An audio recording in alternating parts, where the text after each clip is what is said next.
Viewers. दर्शकों नमस्कार, मैं हूं आपके साथ मीनल और आप देख रहे हैं MNS न्यूज टीवी। आपका बहुत बहुत स्वागत है शाम की खबरों में। और अब आगे बढ़ते हैं, पर पहले देख लेते हैं आज की मुख्य सुर्खियां। इंदौरी पुणे में पुल गिरने की घटना, 2 की मौत, 32 घायल, मुख्यमंत्री फडणवीस ने जताया शोक। नागपुर में पशुपालन मंत्री पंकजा मुंडे ने की शंकराचार्य स्वामी प्रज्ञानंद सरस्वती से भेंट, गौ संरक्षण पर हुई चर्चा। नागपुर के खाबा में दिन दहाड़े युवक की गोली मारकर हत्या, पुरानी रंजिश बनी वजह। और अब खबरें विस्तार के साथ। पुणे जिले के तेलगांव के निकट इंदौरी गांव में इंद्रायणी नदी पर बने एक पुल के गिरने से दर्दनाक हादसा हो गया। इस दुर्घटना में अब तक 2 लोगों की मौत हो चुकी है, जबकि 32 लोग घायल हुए हैं। घायलों में से 6 की हालत गंभीर बताई जा रही है। सभी घायलों को तत्काल अस्पताल में भर्ती कराया गया है। महाराष्ट्र के उप मुख्यमंत्री देवेंद्र फडणवीस ने इस घटना पर गहरा शोक व्यक्त किया है। उन्होंने मृतकों को श्रद्धांजलि देते हुए कहा कि सरकार इस दुख की घड़ी में पीड़ित परिवारों के साथ खड़ी है। फडणवीस ने जानकारी दी कि वे विभागीय आयुक्त, जिला कलेक्टर, पुलिस अधीक्षक और संबंधित तहसीलदार से लगातार संपर्क में है। कुछ लोग अभी भी लापता है और उनकी तलाश युद्ध स्तर पर जारी है। घटनास्थल पर राष्ट्रीय आपदा प्रतिक्रिया बल की टीम तैनात की गई और राहत व बचाव कार्यों को तेज कर दिया गया है। अब तक 6 लोगों को सुरक्षित बाहर निकालने में सफलता मिली है। मावळमध्ये जो काही एक पूल तुटल्याची दुर्घटना झालेली आहे, आता मी विभागीय आयुक्त, तहसीलदार आणि पोलीस कमिशनर यांच्याशी बोललो आहे। आत्ता प्राथमिक माहिती एवढीच आहे की हा पूल तुटलेला आहे, त्याच्यामध्ये काही लोक जखमी झाले, त्या जखमींना हॉस्पिटलमध्ये नेलेलं आहे आणि त्यासोबत काही लोक अडकलेले आहेत। त्यांच्याकरता NDRFची टीम त्या ठिकाणी पोहोचते आहे, त्यांना रेस्क्यू करण्याकरता। काही लोक वाहून गेल्याची शक्यता आहे, अजून त्या संदर्भातलं पूर्ण कन्फर्मेशन मिळालेलं नाही किंवा कॅज्युअल्टीजच्या संदर्भातलं पूर्ण कन्फर्मेशन मिळालं नाही, त्यामुळे या क्षणाला त्याबद्दल बोलणं हे योग्य ठरणार नाही। पूर्ण माहिती याची मिळाल्यानंतर याच्यावर आपल्याला माहिती देता येईल। आत्ता प्रशासन तातडीनं सगळी मोबिलायझेशन करून आणि लोकांना कसा दिलासा देता येईल अशा प्रकारचा प्रयत्न चाललेला आहे। और अब अगली खबर। नागपुर में पशुपालन मंत्री पंकजा मुंडे ने शंकराचार्य स्वामी प्रज्ञानंद सरस्वती से की भेंट, गौ संरक्षण पर हुई चर्चा। महाराष्ट्र की पशु संवर्धन मंत्री पंकजा मुंडे ने नागपुर के रवि भवन में द्वारका पीठ और ज्योतिष पीठ के उत्तराधिकारी शंकराचार्य स्वामी प्रज्ञानंद सरस्वती से शिष्टाचार भेंट की। यह भेंट अमरावती में आयोजित एक कार्यक्रम से लौटते समय हुई। इस मुलाकात के दौरान स्वामी प्रज्ञानंद सरस्वती ने राज्य में गौ हत्या को लेकर चिंता व्यक्त की और गौ संरक्षण के महत्व पर जोर दिया। उन्होंने महाराष्ट्र में 108 गौशालाएं निर्माण करने का संकल्प भी व्यक्त किया। पंकजा मुंडे ने इस पहल को सकारात्मक प्रतिक्रिया दी और गौ संवर्धन तथा गौ संरक्षण के लिए आवश्यक कदम उठाने का आश्वासन दिया। ये भेंट धार्मिक, सामाजिक और पशुधन संरक्षण के मुद्दों पर संवाद के रूप में महत्वपूर्ण मानी जा रही है। कौन से मुद्दे हैं जो संत समाज को उन लोगों ने अपने पक्ष में किया है और अपने पक्ष में करके वो इस तरह का आंदोलन चलाने वाले भाजपा आई तो क्या किया, में क्या किया और उसको रक्षण के लिए क्या किया, हमने ये लिया। और अब अगली खबर। नागपुर के खापा में दिन दहाड़े युवक को गोली मारकर हत्या, पुरानी रंजिश बनी वजह। नागपुर जिले के सावनी तालुका के खापा गांव में रविवार को एक युवक की दिन दहाड़े गोली मारकर हत्या कर दी गई। ये घटना एक पुराने विवाद के चलते हुई। मृतक युवक का नाम चेतन गगाटे बताया गया है, जबकि आरोपी का नाम अर्जुन नीड़े है, जिसने गोली चलाई। जानकारी के अनुसार कुछ महीने पहले चेतन और उसके भाई ने अर्जुन पर चाकू से हमला कर उसे घायल किया था। इस घटना के बाद से ही अर्जुन के मन में चेतन के प्रति गहरा गुस्सा था।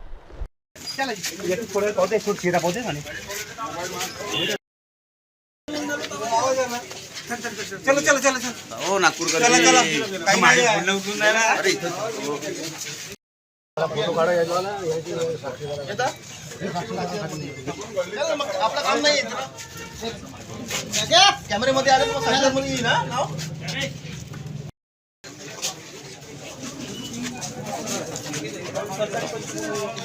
हे नगर परिषद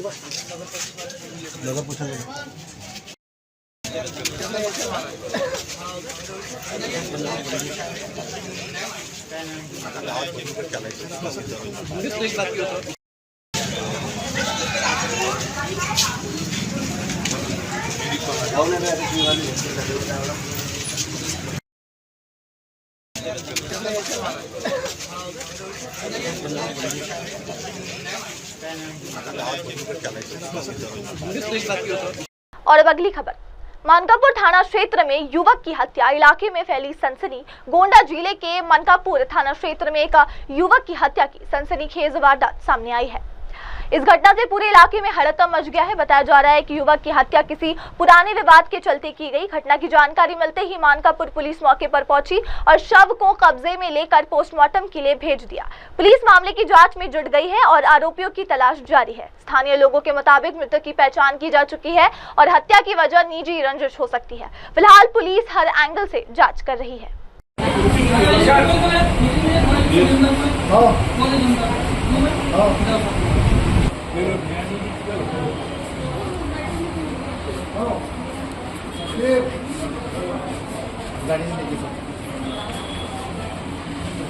धीरे धीरे लो, धीरे धीरे चलो।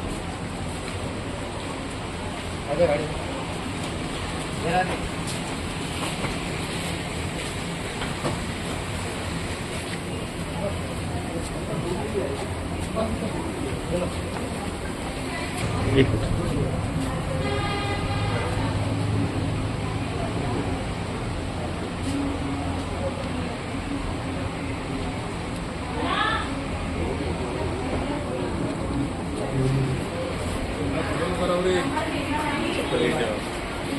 बराबर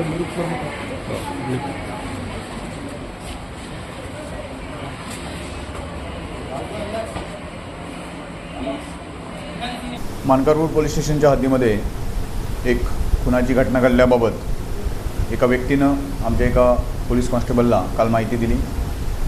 सदर माहिती त्या पोलीस अंमलदारांनी आम्हाला सांगितली। जो माहिती देणारा इसम होता तो अभिषेक कटारिया म्हणून होता। हा गोरेवाडा परिसर मनकापूरच्या हद्दीत राहणार आहे। त्याला पोलीस स्टेशनला आमच्यासमोर काल एक साधारणपणे पावणे 12 ते 12च्या दरम्यान आणण्यात आलं। त्याच्याकडे आम्ही विचारणा केली असता त्याने सांगितलं की त्याचे काही मित्र आहेत, त्या मित्रांनी काल रात्री म्हणजे इन द सेन्स परवाच्या रात्री एक खून केलेला एका व्यक्तीचा आणि ते घटनास्थळ आपल्याला माहिती आहे आणि त्याची माहिती मी तुम्हाला द्यायला आलेलो आहे। सदर माहिती मिळाल्यानंतर आम्ही तात्काळ सदरची माहिती माननीय DCP सर, माननीय ACP सर आणि अन्य वरिष्ठ अधिकाऱ्यांना कळवली आणि तात्काळ आम्ही स्वतः टीम घेऊन घटनास्थळी गेलो। घटनास्थळी एक मृतकाचं त्या ठिकाणी डेड बॉडी पडलेली होती आणि प्रायमा फेसी त्याला चाकूनं भोसकून मारून टाकल्याचं दिसून येत होतं। त्या मृतकाची दुचाकी गाडी जी आहे ती त्या ठिकाणी होती, त्याची चप्पल त्या ठिकाणी पडलेलं होतं, मोबाईल तोडून फोडून टाकलेला होता, अशी सगळी परिस्थिती होती। आम्ही गेल्यानंतर प्रायमा फेसी त्या ठिकाणी योग्य तो पोलीस बंदोबस्त नेमून घटनास्थळ संरक्षित करून घेतलं आणि पुढचा तपास चालू केला।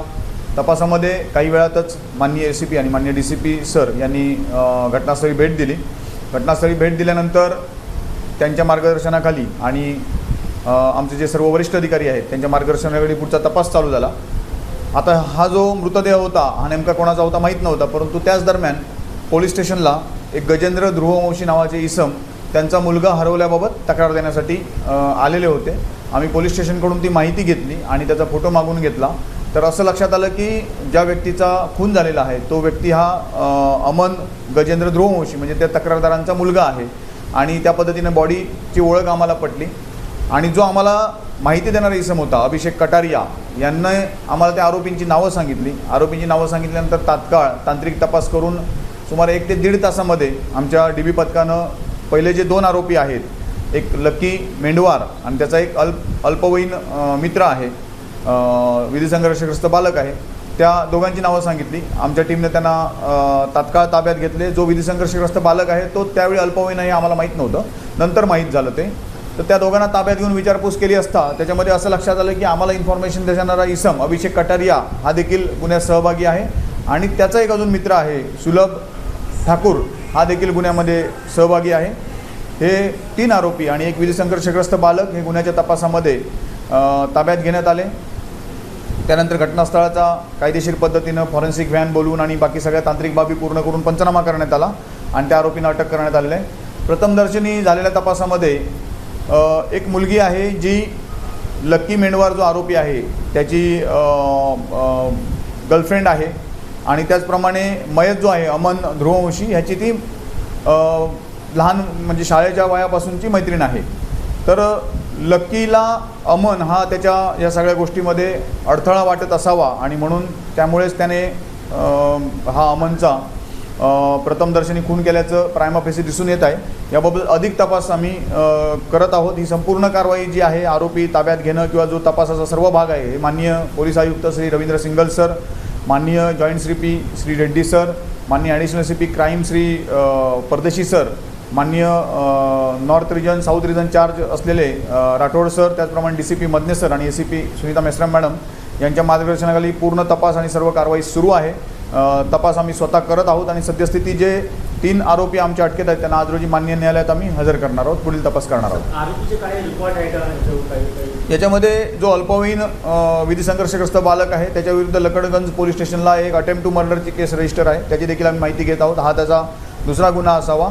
बाकी आरोपींविरुद्ध काही रेकॉर्ड नाही आहे. अभिषेक कटारिया जो आम्हाला इन्फॉर्मेशन देणारा होता आणि तो त्याच्यामध्ये नंतर आरोपी निष्पन्न झालेला आहे, तर त्याच्यावर जुगाराचा एक गुन्हा दाखल आहे. याच्या व्यतिरिक्त आरोपींचा काही रेकॉर्ड नाही आहे. हा मर्डर मुलीसाठी काही प्रेमप्रकरणासारखे आहे का असं? हा म्हणजे तेच आहे की जो आरोपी लकी मेंढवार आहे त्याला कदाचित मयत जो आहे अमन हा त्याच्या प्रेम प्रकरणामध्ये अडथळा वाटत असावा असा आमचा प्रथमदर्शनी निष्कर्ष आहे.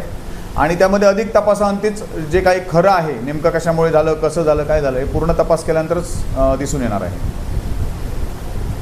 और अब अगली खबर, धंतोली पुलिस की बड़ी कामयाबी, चंद्रपुर के आरोपी को गिरफ्तार कर 5 घरफोड़ियों का खुलासा, 2,33,000 माल जब्त। नागपुर शहर के धंतोली थाना क्षेत्र में दर्ज होगा घरफोड़ी के मामले में पुलिस ने चंद्रपुर जिले से एक आरोपी को गिरफ्तार कर बड़ी सफलता हासिल की है।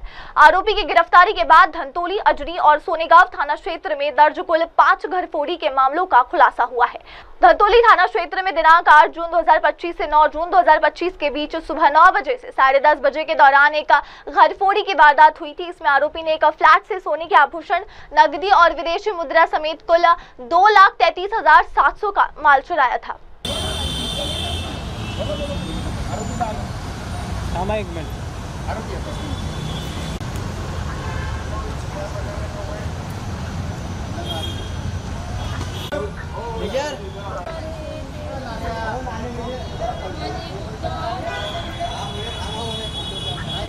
फोटो के लिए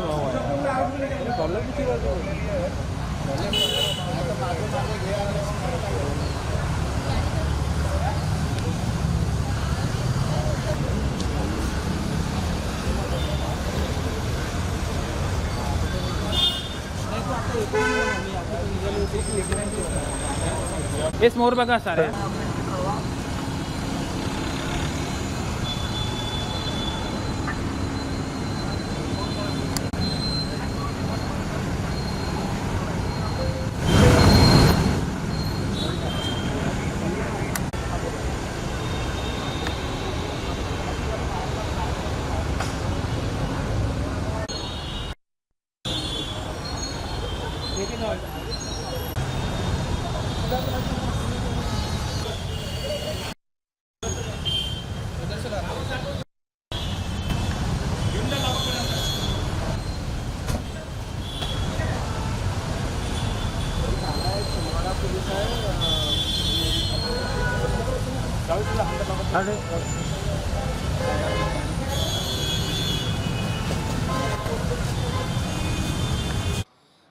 पुलिस स्टेशन धंतोली में 8/6/2025 को एक कंप्लेनेंट आए थे। नाम था शीतल नरेश चिंतलवा, रहना विकास नगर, पुलिस स्टेशन धंतोली। इन्होंने कंप्लेंट दी थी कि वो पति पत्नी चंद्रपुर में गए थे 2 दिन के लिए। उस दरमियान उनके घर पे घरफोड़ी हुई है और 22,000 चोरी हुई है।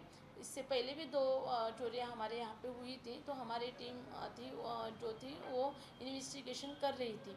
तो यहाँ पे जो हमको फुटेज मिले, फुटेज के थ्रू हमने उनका जो आरोपी है उसका हमें थोड़ा चेहरे का नक्शा समझ में आया, वो हमने डेवलप किया और कहाँ हो सकता है आरोपी, ये देख के हमने चंद्रपुर की तरफ उसका इन्वेस्टिगेशन शुरू किया। तो हमारे वहाँ के जो सोर्सेज थे वहाँ से हमको पता चला कि उस आरोपी का नाम था आशीष श्रीनिवास रेड्डी मल्ला, उम्र 25 साल, रहना Rayatwari colony, bypass road, Chandrapur, police station Ramnagar.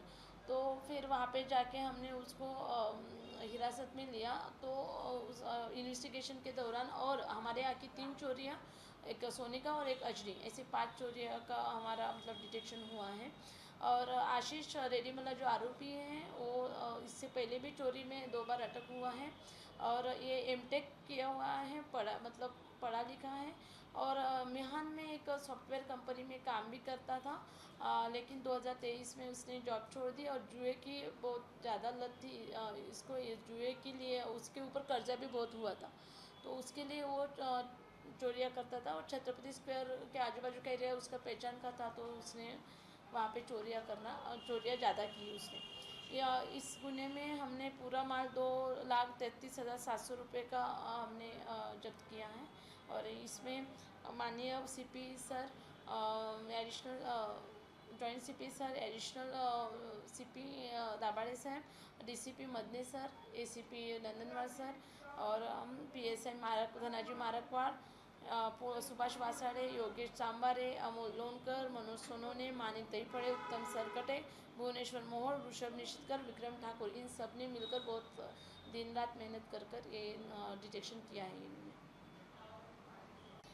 Police station Dhantoli येथे एक दिनांक 8/6/25 रोजी एक घटना घडलेली होती आणि तिथे फिर्यादी होते सौ शीतल नरेश चिंतलवार, वय 24 वर्ष, राहणार सम्यक अपार्टमेंट, प्लॉट विकासनगर, धंतोली इथे राहणारे होते। हे यांच्या पतीसह काही 2 दिवसांसाठी चंद्रपूर इथे गेलेले होते। त्या दरम्यान जो चोर आहे, आरोपी आहे आशिष श्रीनिवास रेड्डी मल्ला, त्याचं नाव आहे, वय 25 वर्ष, राहणार रयतवारी कॉलनी, डिस्पेन्सरी चौक, चंद्रपूर, पोलीस स्टेशन रामनगर येथे तो हा जो आरोपी आहे तो राहतो। यांनी 8/6/25च्या सकाळी 9 तारखेच्या 10-10:30 वाजताच्या दरम्यान घरफोडी केलेली होती। तर त्या घरफोडी दरम्यान काही 22,000 रुपये वगैरे त्यांनी चोरलेले होते आणि काही सोनं चोरलेलं होतं। मग आम्ही जेव्हा त्यांनी तक्रार दिली त्या दृष्टीने आम्ही CCTV फुटेज आमच्या DB टीमनी CCTV फुटेज चेक केले आणि त्याचा चेहरेपट्टी आम्ही निष्कर्षापर्यंत गेलो आणि त्या चेहरेपट्टीच्या थ्रू सोर्सेसला पाठवून तो कुठल्या साईटचा असू शकतो अशा वगैरे वर्णनाचा असे आम्ही त्या सोर्सला आमच्या PSI मारकवाड आणि टीम यांनी ते पाठवले फोटोज आणि मग आम्हाला लक्षात आलं की तो चंद्रपूरचा आहे आणि आमची टीम तिथे रवाना झाली माननीय DCP मदने साहेब यांच्या आदेशाने आणि तिथे रवाना होऊन ते चेहरेपट्टीवरून त्या आरोपीचा पत्ता आम्ही शोधला आणि त्याच्यावरून आरोपीस आमच्या टीमनी ताब्यात घेतलेलं होतं। मग त्याला जेव्हा आम्ही ताब्यात घेतलं तेव्हा त्याचं जेव्हा चौकशी केली तपासामध्ये असं निष्पन्न आलं की त्यांनी आमच्या इथल्या याच्यापूर्वी ज्या 2 चोऱ्या झाल्या होत्या त्या जशा 3 आमच्याकडल्या चोऱ्या, एक सोनेगाव पोलीस स्टेशनची आणि एक अजनी पोलीस स्टेशनची, अशा 5 एकूण चोऱ्या त्यांनी केलेल्या आहे। तर आम्ही त्याच्याकडनं एकूण 2,33,700 रुपयाचा माल जप्त केलेला आहे। त्यामध्ये सोन्याची एकूण 4 नग वजनी 32 ग्रॅम, 1,92,000 रुपयाचे, रोख 15,000 रुपये, एक लोखंडी रॉड, ज्या रॉडने तो चोऱ्या करत म्हणजे घर फोडत होता ते 200 रुपये आणि 200 अमेरिकन डॉलर व 100 युरोपियन चालान भारतीय चलनातले 26,500 असे एकूण 2,33,700 रुपयाचा मुद्देमाल आम्ही जप्त केलेला आहे। आणि याच्या मागे माननीय पोलीस आयुक्त रवींद्र सिंगल साहेब, माननीय अपर पोलीस आयुक्त सहपोलीस आयुक्त, अपर पोलीस आयुक्त आणि DCP मदने साहेब, ACP नंदनवार साहेब, आम्ही PSI Markwad, police head constable Subhash Wasade, Yogesh Chambare, NPC Amol Lonkar, PC Manoj Sonone, police शिपाई मानिक दहीपड़े, उत्तम सरकटे, भुवनेश्वर मोहोड़, ऋषभ निश्चितकर आणि विक्रम ठाकूर ह्या सर्व टीमनी प्रचंड मेहनत घेऊन हा गुन्हा उघडकीस आणलेला आहे। मॅडम, जे आरोपी आहे त्यांचे पूर्ण नाम काय आहे, शिक्षण पाणी काय आहे आणि जे चोरीच्या मागचा हेतू काय आहे, काय तो या आरोपीचं नाव आहे आशिष श्रीनिवास रेड्डी मल्ला, वय 25 वर्ष, राहणार Rayatwari colony, bypass road, Chandrapur, police station Ramnagar. हा एमटेक झालेला आहे, शिकलेला आहे. हा यापूर्वी इथे तो या कंपनी मिहान इथे कंपनीत सॉफ्टवेअर कंपनीमध्ये काम करत होता. 2023ला त्यांनी नोकरी सोडलेली होती. त्यानंतर तो रिकामाच होता आणि घरी चंद्रपूरला राहायचा. मग तो जुगाराचं त्याला व्यसन आहे. या जुगारासाठी तो चोऱ्या करत होता. त्याला छत्रपती चौक इकडे तो मिहानला काम करत असल्यामुळे त्याला छत्रपती चौक आणि आजूबाजूचा एरिया थोडासा माहिती होता. त्यामुळे त्यांनी इथेच टार्गेट केलेलं होतं चोऱ्या करण्यासाठी. त्याचा रेकॉर्ड आहे. तो यापूर्वी पण त्यांनी चोरी केलेले आहे. चंद्रपूरला त्याच्यावर चोरीचे गुन्हे दाखल आहेत. और अब अगली खबर, नागपुर के पार्टी थाना क्षेत्र में धारदार हथियार लेकर दहशत फैलाने वाला आरोपी गिरफ्तार हुआ है। हेड कांस्टेबल घायल है। नागपुर के पार्टी थाना क्षेत्र के भारेफाड़ी परिसर में एक सनसनीखेज घटना सामने आई है, जहां एक युवक ने धारदार हथियार के साथ लोगों को डराया धमकाया।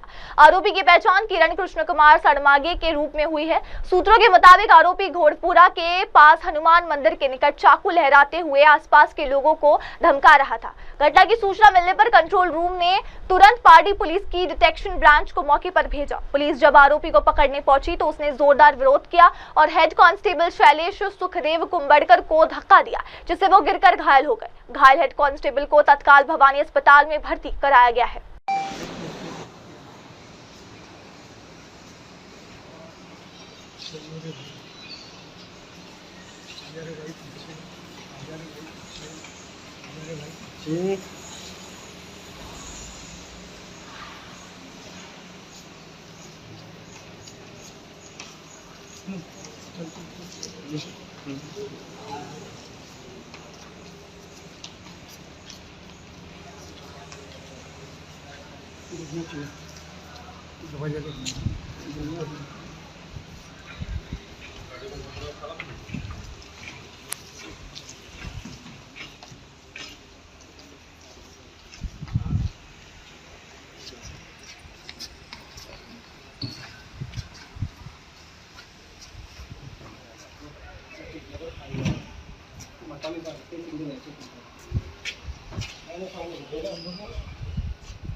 कल रात को हम जब पेट्रोलिंग कर रहे थे एरिया में तो 20:53 में बीएसएफ आया बिट मार्शल को कि गोंडपुरा बस्ती में हनुमान मंदिर के पास किरण सरनामे के नाम का व्यक्ति चाकू लेके घूम रहा। ये खबर मिलती है, हम सभी स्टाफ साथ मैं खुद वहां पे पहुंची। जब हम आरोपी को ताबे में ले रहे थे तो वो चाकू लेके जो घूम रहा था उसको ताबे में लिया हमने। और उसी समय जब उसको ताबे में लेने के लिए जा रहा था किरण कृष्ण कुमार शर्मा के 25 उम्र, ये पहला आरोपी है। दूसरी उसकी माँ अनिता कृष्ण कुमार शर्मा के 50 साल। तो आरोपी को जब हम अपने ताबे में ले रहे थे उस समय उसने हमारे जो पुलिस हेड कांस्टेबल है शैलेश कुंबलकर, उनको धक्का दिया और वो गिर गए और गाली गलौज की। उसकी वजह से वो नीचे गिरे, उनको कमर में बहुत इंजुरी आई। वो अभी भवानी हॉस्पिटल में एडमिट है। शर्मा के ये इस पे 2022 में और 2025 में इस पे 4 गुने हैं और 2024 का गुना 307 अपने यहाँ ही दाखिल है। और वो अपने एरिया में रह नहीं रहा था, 2-3 दिन पहले ही आया वो। और कल दारू पी के उनके घर में ही बाप के साथ उसकी झगड़ा चल रहा था। वही उसने उसके ऊपर से वो चाकू लेके घूम रहा था और जो उसके रिश्तेदार था उनको मारने के लिए वो दौड़ रहा था। हमारे यहाँ जो भी ऐसे आपराधिक जो गुनेगार है उनपे प्रिवेंटिव कर रहे हैं और उसी प्रकार उनको हम लोग हर रोज चेक करते हैं पेट्रोलिंग दरमियान। और उसने किसी प्रकार का गुना करना नहीं चाहिए, इसकी हम पूरी तरह खबरदारी ले रहे हैं। मैं जनता से यही आह्वान करना चाहती हूँ कि आपके एरिया में अगर कोई गुंडा, कोई बदमाश कोई भी इलीगल एक्टिविटी कर रहा है या किसी को धमका रहा है, किसी को धमकी दे रहा है, कुछ भी इलीगल एक्टिविटी वहां चल रही है तो उसने तुरंत पुलिस स्टेशन को या मुझे फोन पे इन्फॉर्मेशन देनी चाहिए। काल जेव्हा आम्ही एरियात पायी पेट्रोलिंग संपूर्ण स्टाफ करत होतो त्यावेळेस बीट मार्शलला एक सीएफएस आला कंट्रोल रूम वरून की गोंडपुरा हनुमान मंदिर जवळ एक व्यक्ती आता चाकू घेऊन फिरत आहे आणि लोकांना धमकावत आहे। ही बातमी मिळताच मी स्वतः स्टाफचा गोंडपुरात आरोपीच्या एरियात पोहोचलो। त्यावेळेस आरोपी हातात चाकू घेऊन फिरत होता। ज्यावेळेस आम्ही त्याला ताब्यात घेण्याचा प्रयत्न केला, मी माझ्या स्टाफचा त्याला ताब्यात घेत असताना किरण सडमाके 25 वर्ष आणि अनिता कृष्णकुमार शर्माके त्याची आई 50 वर्ष आहे तिची वय, त्या दोघांनी आम्हाला अटकाव केल्याने हेड कॉन्स्टेबल शैलेश कुंभलकर जे आहेत त्यांना त्यांनी धक्का दिला, त्याच्यामुळे ते पडले आणि त्यांना जबर दुखापत झाली आहे. ते सध्या भवानी हॉस्पिटलला ऍडमिट आहे. आरोपीवर यापूर्वीचे भरपूर रेकॉर्ड आहे. आरोपीवर यापूर्वीचे 4 ते 5 गुन्हे दाखल आहे आणि सिरियस ऑफेन्स आहे. 307 सारखा त्याच्यावर गुन्हा दाखल आहे. मी जनतेला हेच आव्हान करते, माझ्या एरियात जर आमच्या एरियात कोणी बदमाशी करत असेल, गुन्हे प्रवृत्तीची काही धमकी देत असेल किंवा कोणाला त्रास देत असेल, त्यांनी लगेच पोलिसांना कंप्लेंट करावी किंवा आम्हाला फोनद्वारे संपर्क करावा. और अब अगली खबर, उपराष्ट्रपति जगदीप धनखड़ ने स्वास्थ्य और कार्यशैली पर जताई संतुष्टि, कहा डॉक्टरों के बीच स्वास्थ्य कभी चिंता का विषय नहीं. उपराष्ट्रपति जगदीप धनखड़ ने हाल ही में कहा कि डॉक्टरों ने उन्हें जीवन भर ये बताया है कि किसी भी प्रकार के परीक्षण या एक्सपोजर से पहले व्यक्ति को पूरी तरह से सहज महसूस करना चाहिए. उन्होंने कहा, अब मैं पूरी तरह से आराम महसूस कर रहा हूं. जब आपके पास डॉक्टर होते हैं तो स्वास्थ्य कभी समस्या नहीं बनता, इसलिए मैं सही जगह पर हूं. धनखड़ ने लेफ्टिनेंट गवर्नर के कैलाशनाथन की भी प्रशंसा की और उन्हें एक ऐसे व्यक्ति के रूप में बताया जो पूरी लगन और भरोसे के साथ अपने मिशन को अंजाम देते हैं. उन्होंने कहा, के कैलाशनाथन एक जैसे इंसान है जो पूरी जुनून के साथ काम करते हैं और हर काम को निश्चितता के साथ पूरा करते हैं. उपराष्ट्रपति के बयान उनके स्वास्थ्य और कार्यप्रणाली को लेकर सकारात्मक संदेश देते हैं. Doctors have told me all my life, before you expose yourself, means some exposition, you must feel quite comfortable. And now I feel quite comfortable. Health can never be an issue when a doctor is around you. So I'm at the right place.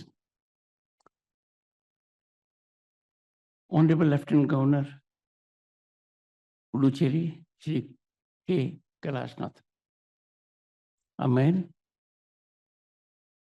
who acts on a mission with passion, with complete assurance of execution. Very thoughtfully, he indicated 3 vital aspects to you, and you accorded him.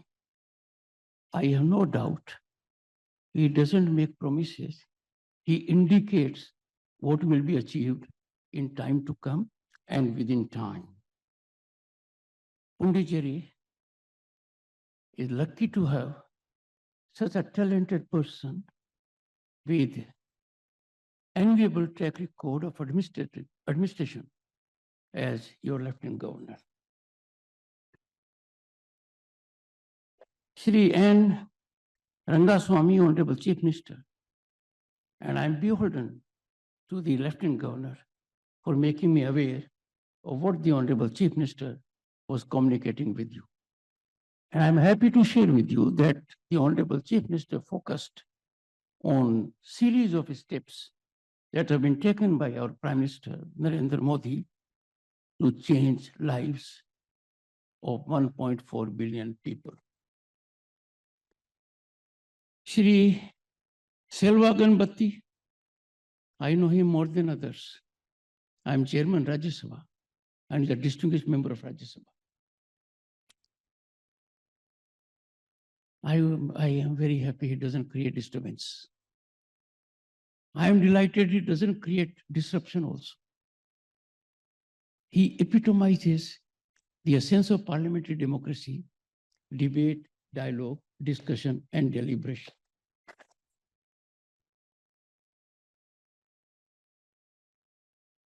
Well, not to sound discriminatory, we are privileged to have gracious presence a member of Lok Sabha, Shri Vathi Lingam. He is much beyond a member of Lok Sabha, a very experienced politician, and he brings quality and experience on the table of parliamentary functioning. The state bureaucracy is fundamental to executing schemes, and Chief Secretary of a place of an area, even in territory or otherwise, has a great role to play. We have amongst us Dr. Sharat Chauhan, Chief Secretary Puducherry. What strikes me about him is he has very pleasant personality, captivating smile, and I think he's in touch with good doctors. He's in very good health. और अब अगली खबर, भारत सरकार Iran में भारतीयों की सुरक्षा को लेकर सतर्क हो गई है. समन्वय जारी कर दिया गया है और इंडो ईरान चैम्बर अध्यक्ष ने ये कहा है. Indo Iran chamber of commerce and industry के अध्यक्ष सैयद हाकिम रजा ने बताया कि भारत सरकार के साथ समन्वय कायम है। उन्होंने कहा कि भारत और ईरान के बीच हमेशा से अच्छे संबंध रहे। उन्होंने बताया कि ईरान में कर्नाटक के लगभग 200 से कम लोग रहते हैं, लेकिन पूरे देश की बात करें तो सरकार लगभग 10,000 भारतीय नागरिकों की सुरक्षा को लेकर चिंतित है, जिनमें सिर्फ कर्नाटक के लोग नहीं है। भारतीयों की सुरक्षा सुनिश्चित करने के लिए लगातार प्रयास किए जा रहे हैं। देखिए, यहाँ पर गवर्नमेंट ऑफ इंडिया के साथ कोऑर्डिनेशन तो डेफिनेटली है। ईरान और इंडियन गवर्नमेंट का अच्छे रिलेशंस हैं। इस वजह से हमारे कर्नाटक के लेस देन 200 पूरे नागरिक हैं, मगर पूरा इंडिया का देखे जाएंगे तो मोर देन 10,000 है। तो पूरी चिंता, क्योंकि हमारी इंडियन गवर्नमेंट को तो पूरी 10,000 की चिंता है, सिर्फ 200 के नहीं है। तो इसमें है ना, डेफिनेटली गवर्नमेंट ऑलरेडी बातचीत हुई है, फॉरेन मिनिस्ट्री से हुई है, गवर्नमेंट लेवल में वो रॉबते सब चल रहे हैं। तो उसके लिए मैनेज करना होता है कि कहाँ पर जाना है, लैंड बॉर्डर्स कौन से लैंड बॉर्डर से जाएंगे, क्योंकि वहाँ पर है ना, एक तरफ अफ़गानिस्तान है, दूसरी तरफ इराक़ है, तीसरी तरफ है पाकिस्तान। तो खैर जा नहीं सकते क्योंकि वहाँ से हमारा कोई फ़्लाइट्स नहीं है। अज़रबैजान है, आर्मेनिया है, तुर्की है, इतने बॉर्डर्स हैं।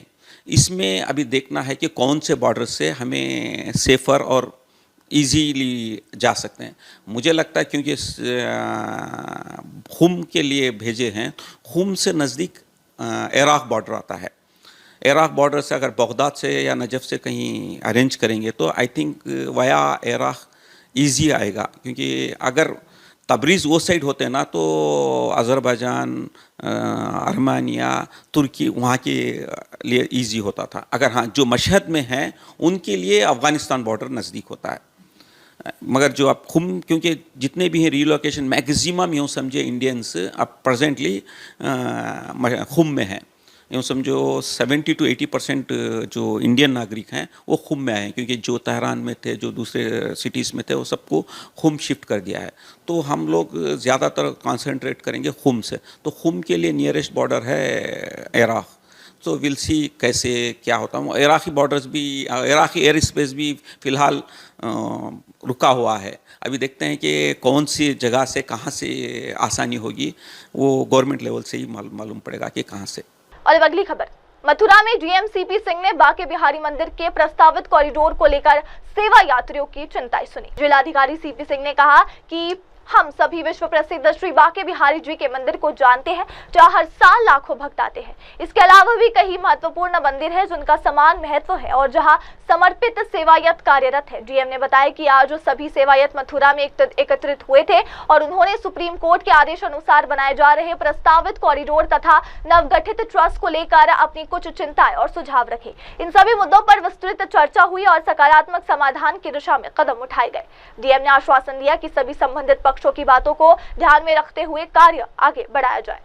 हम सभी जानते हैं श्री बांके बिहारी जी का जो विश्व प्रसिद्ध मंदिर है, जिसमें लाखों लाख श्रद्धालु प्रतिवर्ष आते हैं, और भी सप्त देवालय है जिसकी बहुत मान्यता है और उतने ही महत्वपूर्ण है जितने श्री बांके बिहारी जी का मंदिर है।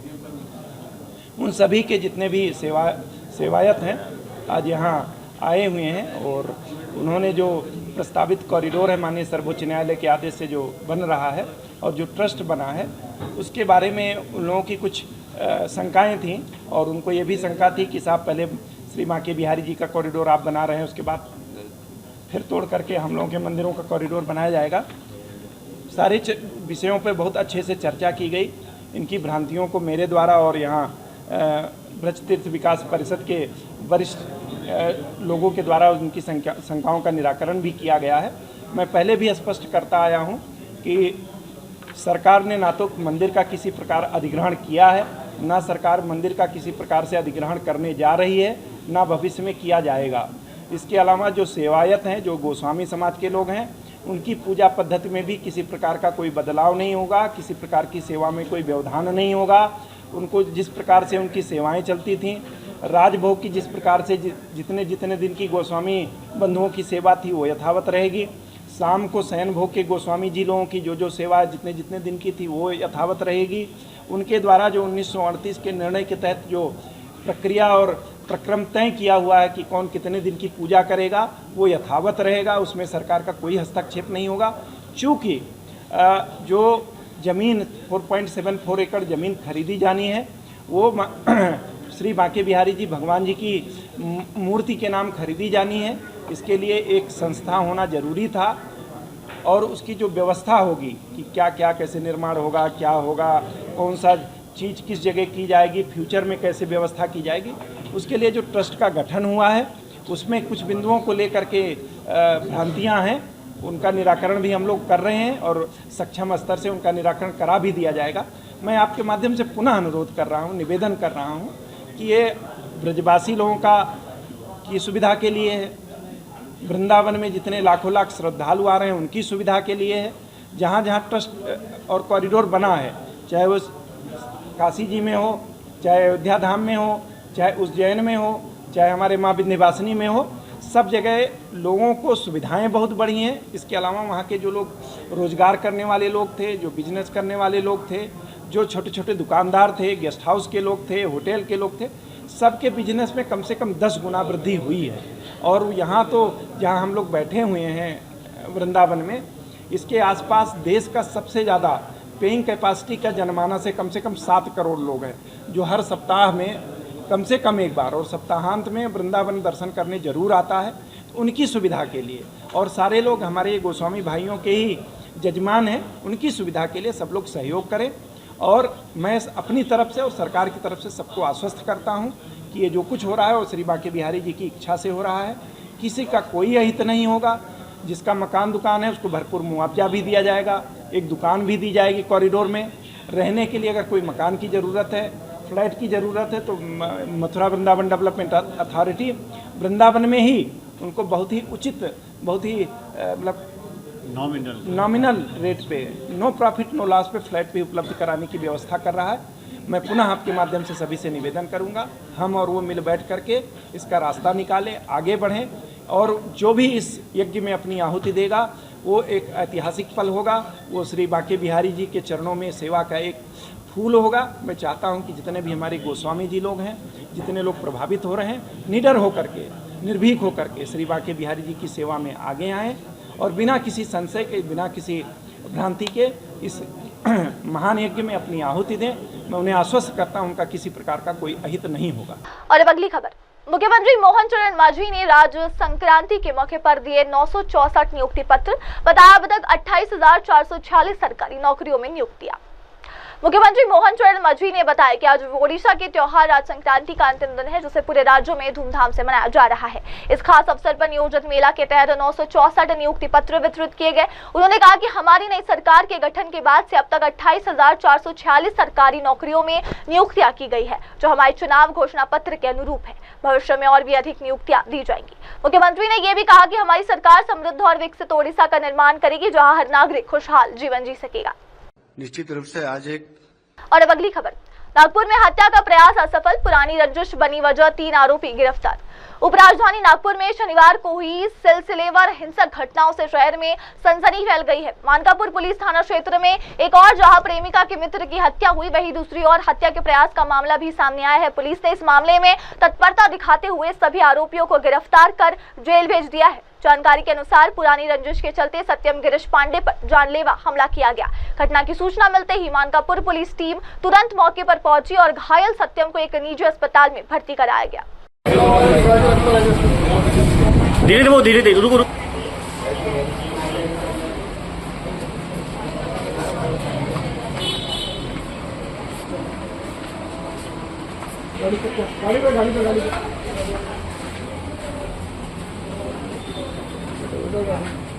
एक मिनट, चलो पलटो, ऐसे खड़े हो जाओ।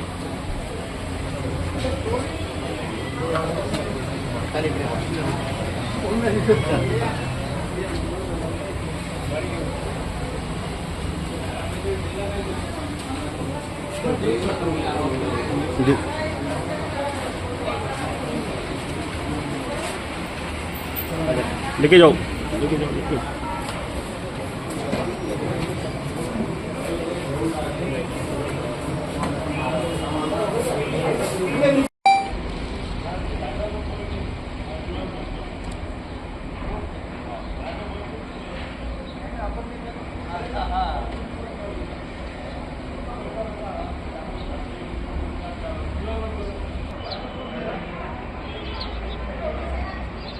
भारी थी हाँ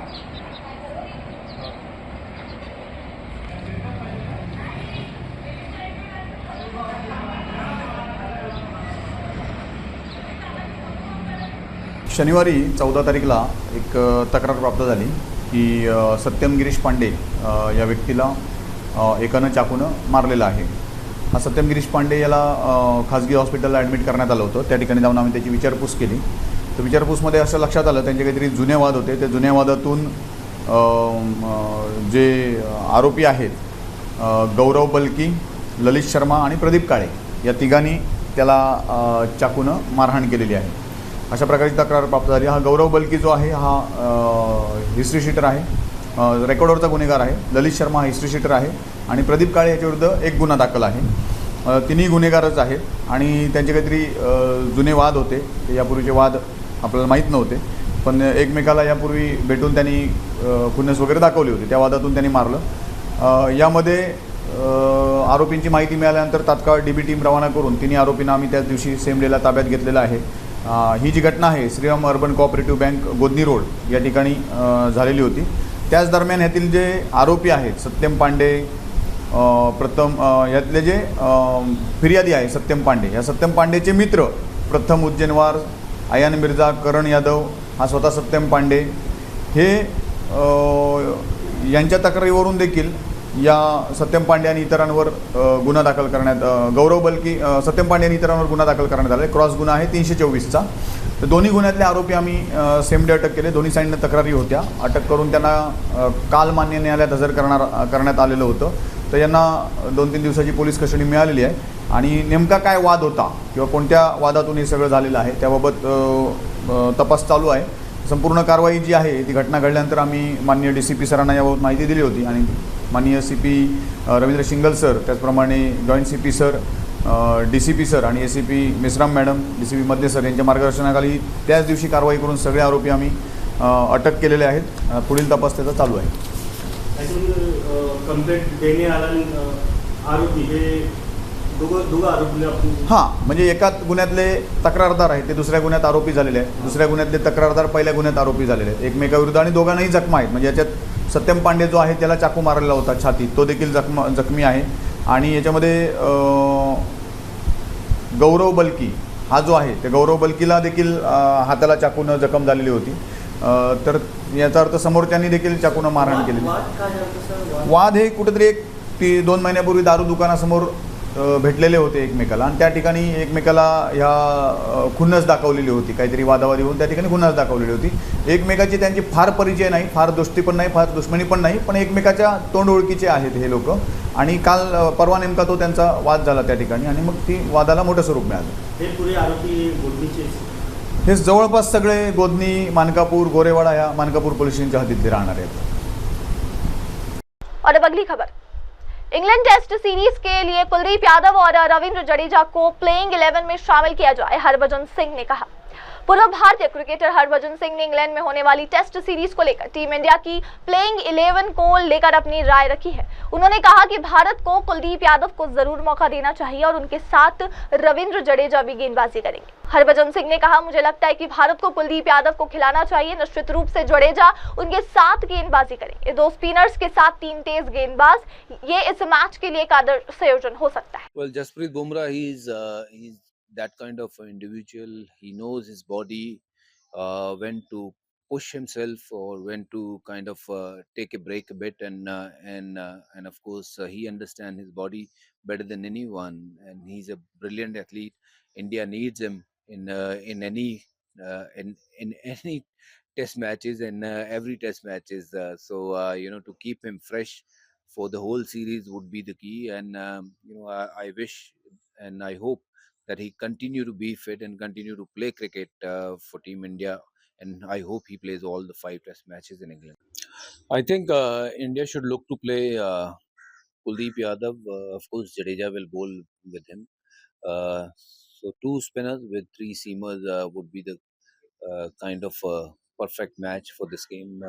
Let's see if conditions will change or favor the spinners.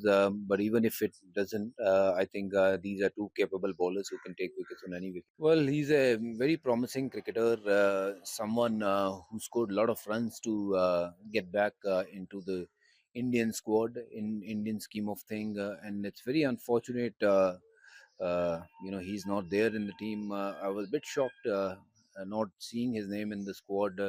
But good thing about is it's a learning curve for him. I'm sure he will come back strong. Wherever he's playing, he's scoring runs, and he's got that will to make a comeback. That's what is more important. Whatever has happened, we all cannot change, but whatever is coming, he can definitely work towards it and make a comeback. He's still very young, and all I can say, don't be disheartened. Don't worry, you'll get your dues, if not today but tomorrow. You see the example of Karun Nair, who scored 300 runs against England, and after that he never got too many opportunities, and then he had to go from a very lean patch, and now he's back in England with the team. So never lose that hope, and continue to work, continue to get better at your game as a person. You will get there. और अब अगली खबर, तमिल भाषा को भी supreme court में मान्यता मिलनी चाहिए, तमिलनाडु के मुख्यमंत्री स्टालिन का बयान। तमिलनाडु के मुख्यमंत्री एम.के. स्टालिन ने केंद्र सरकार से मांग की है कि तमिल भाषा को भी देश की सर्वोच्च अदालत सुप्रीम कोर्ट में उपयोग की अनुमति दी जाए। उन्होंने कहा कि तमिल, जो भारत की सबसे प्राचीन और समृद्ध भाषाओं में से एक है, उनको न्यायिक प्रक्रिया में उसका एक हक मिलना चाहिए। मुख्यमंत्री स्टालिन ने कहा कि देश के विभिन्न उच्च न्यायालयों में भारत से ही क्षेत्रीय भाषाओं के उपयोग की अनुमति है। ऐसे में सुप्रीम कोर्ट में भी तमिल जैसी प्रमुख भाषा को स्थान मिलना न्याय संगत है। उन्होंने इस मुद्दे को भाषाई समानता और क्षेत्रीय सम्मान से जोड़ते हुए केंद्र से इस दिशा में जल्द निर्णय लेने की अपील की। நடந்திருக்கக்கூடிய இந்த திருமணம் ஒரு சீர்திருத்த திருமணமாக நடந்திருக்கு. இது போன்ற ஒரு சீர்திருத்த திருமணம் 1967க்கு முன்பு நடைபெறும் என்று சொன்னால் அந்த திருமணம் சட்டப்படி செல்லுபடியாக அங்கீகாரத்தை அன்றைக்கு நாம் பெற்றிருக்கவில்லை. ஆனால் 67ஆம் ஆண்டு தமிழ்நாட்டில் நடைபெற்ற தேர்தலில் திராவிட முன்னேற்ற கழகம் வெற்றி பெற்று அறிஞர் அண்ணா முதலமைச்சராக பொறுப்பேற்றுக் கொண்டு முதலமைச்சராக சட்டமன்றத்துக்குள்ளே நுழைந்து அண்ணா அவர்கள் முதல் தீர்மானமாக கொண்டு வந்து நிறைவேற்றிய தீர்மானம் என்ன என்று கேட்டால், சீர்திருத்த திருமணங்கள் அனைத்தும் சட்டப்படி செல்லுபடியாக என்ற தீர்மானத்தை கொண்டு வந்து நிறைவேற்றினார். ஆகவே இன்றைக்கு நடைபெற்றிருக்கக்கூடிய திருமணம் சட்டப்படி முறைப்படி செல்லுபடியாக அங்கீகாரத்தோடு நடந்தேறி இருக்கிறது. 67 தான் அதற்கு முதல் அங்கீகாரம் கிடைத்தது. ஆக அப்படிப்பட்ட முறைகளை நடைபெறக்கூடிய திருமணம் நாமெல்லாம் மகிழ்த்தக்கூடிய வகையில இந்த திருமணம் வந்திருக்கிறது. இங்கு நீதியரசர் வந்திருக்கிறார்கள். அதே போல இங்கே இன்னொரு நீதியரசர் அவர்கள் வர இருக்கிறார், திரு மகாதேவன் அவர்கள் வர இருக்கிறார்கள். நம்முடைய சுந்தரேஷ் அவர்கள் இங்கே வந்திருக்கிறார்கள். நான் ஆச்சரியத்தோடு பார்த்தேன், தமிழிலே பேசினார்கள். தமிழிலே பேசிய நீதியரசர் அவர்களை நான் கேட்டுக்கொள்ள விரும்புவது, பல ஆண்டு காலமாக உச்ச நீதிமன்றத்தினுடைய நீதியரசர் பலர் தமிழ்நாட்டிற்கு வந்தபோது நாங்கள் தொடர்ந்து வைக்கக்கூடிய கோரிக்கை என்னன்னு கேட்டீங்கன்னா, உச்ச நீதிமன்றத்தில் வழக்காடு என்பது தமிழிலே இருக்க வேண்டும் என்று ஒரு கோரிக்கையை நாங்கள் தொடர்ந்து வைத்துக் கொண்டிருக்கிறோம்.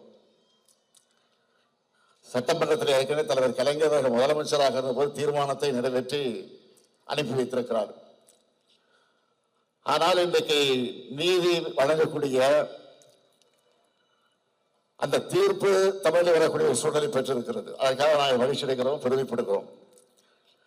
ஆனால் உச்ச நீதிமன்றத்திலும் உயர் நீதிமன்றத்திலும் வழக்காடுகிற நேரத்தில் தமிழிலே வாதாடுகிற ஒரு சூழ்நிலையை உருவாக்கி தர வேண்டும் என்று நாங்கள் நீண்ட நாட்களாக அந்த கோரிக்கை வைத்துக் கொண்டிருக்கிறோம். அந்த கோரிக்கை நிறைவேறுவதற்கு நீங்கள் தான் துணை நிற்க வேண்டும் என்று நான் இந்த நேரத்தில் உங்கள்கிட்ட நான் அன்போடு கேட்டுக்கொள்ள விரும்புகிறேன்.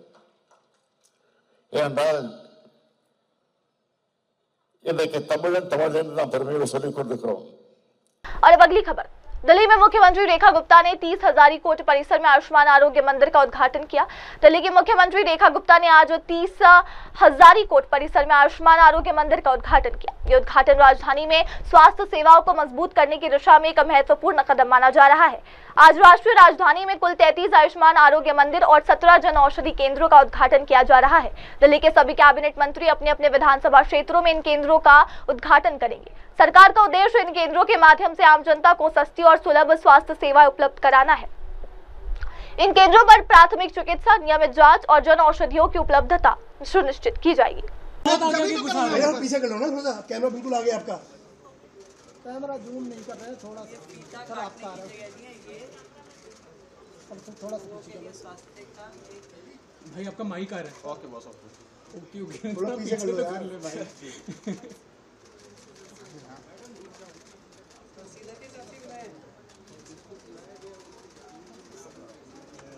भाई माइक आ रहा है, प्लीज पीछे कर लो यार।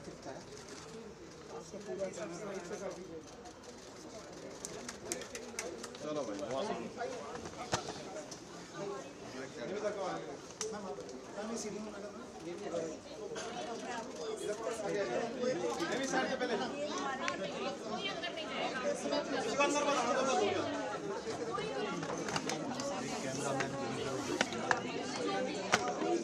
पीछे जूम तो कर लो, थोड़ा जूम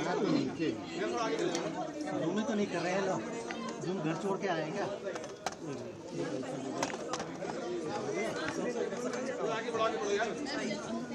इधर पानी में थोड़ा पीछे आ जाओ, थोड़ा पीछे दिखा जाओ। गले की दवाई मिलेगी भाई, थोड़ा सा इधर लाइन लगेगी।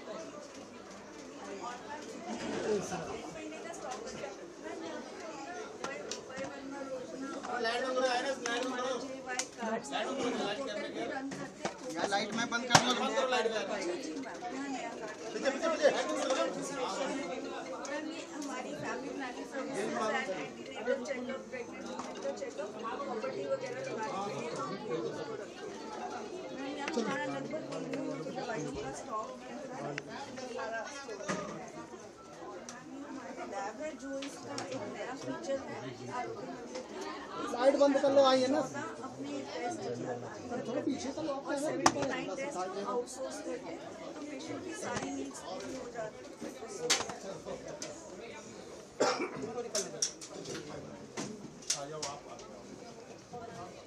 जगह आधी जगह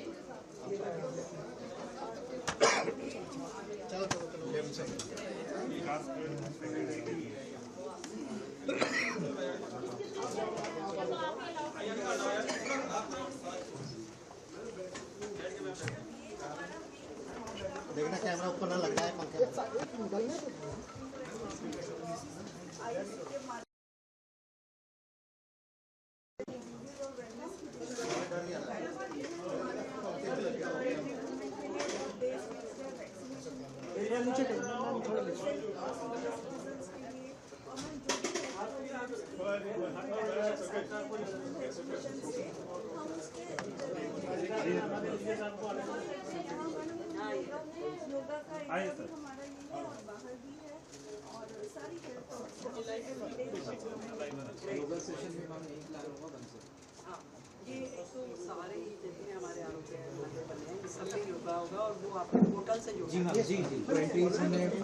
अगर मैम स्पेस चाहिए तो स्पेस। और अब अगली खबर, कर्नाटक पर्यावरण संरक्षण को लेकर मंत्री ईश्वर खांडरे ने दिया संदेश और डिप्टी सीएम डी के शिव कुमार ने वॉक फॉर नेचर को दिखाई हरी झंडी। कर्नाटक के वन मंत्री ईश्वर खांडरे ने विश्व पर्यावरण दिवस के उपलक्ष्य में आयोजित वॉक फॉर नेचर कार्यक्रम में कहा कि हमें धरती को बचाना है, पर्यावरण को बचाना है, जंगलों को बचाना है।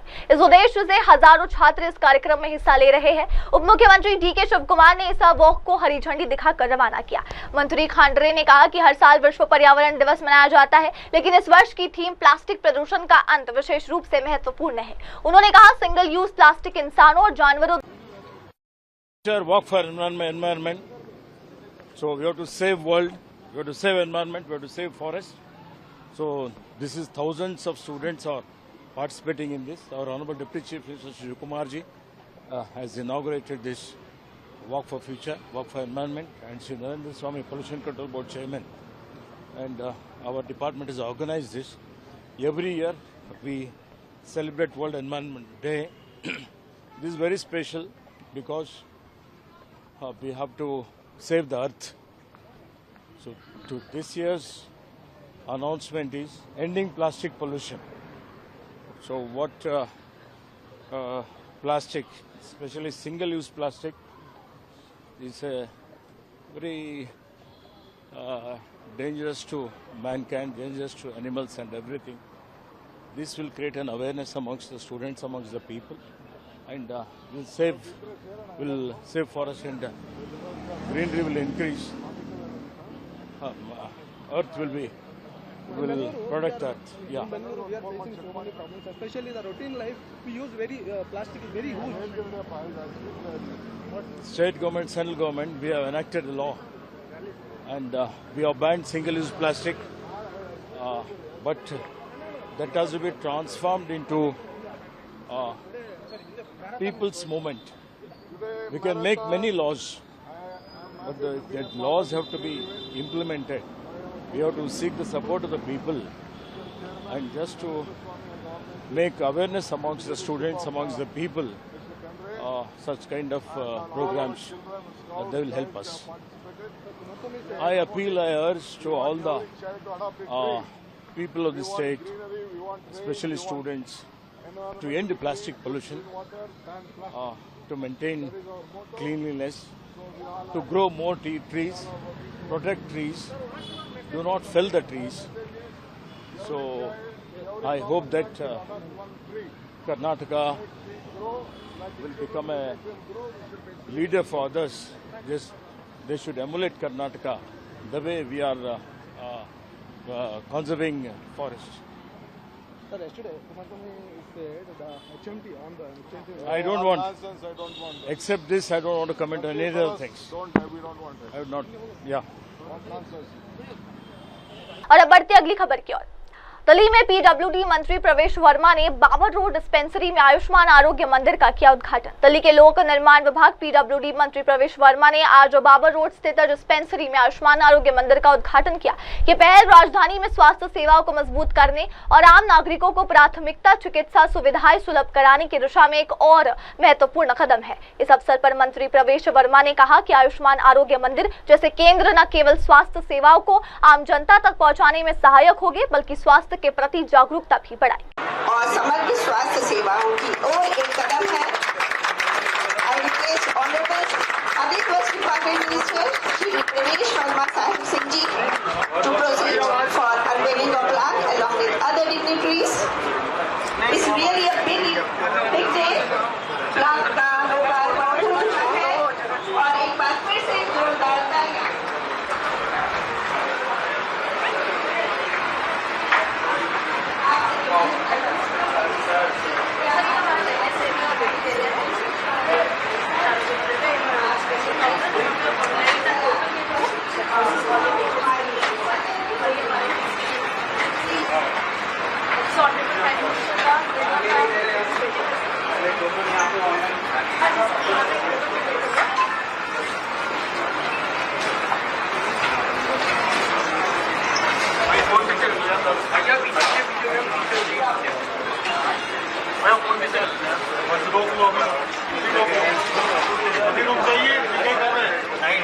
और फिलहाल अभी के लिए बस इतना ही। अब लेते एक छोटा सा ब्रेक के बाद लौटेंगे और देखेंगे देश दुनिया की तमाम बड़ी खबरें।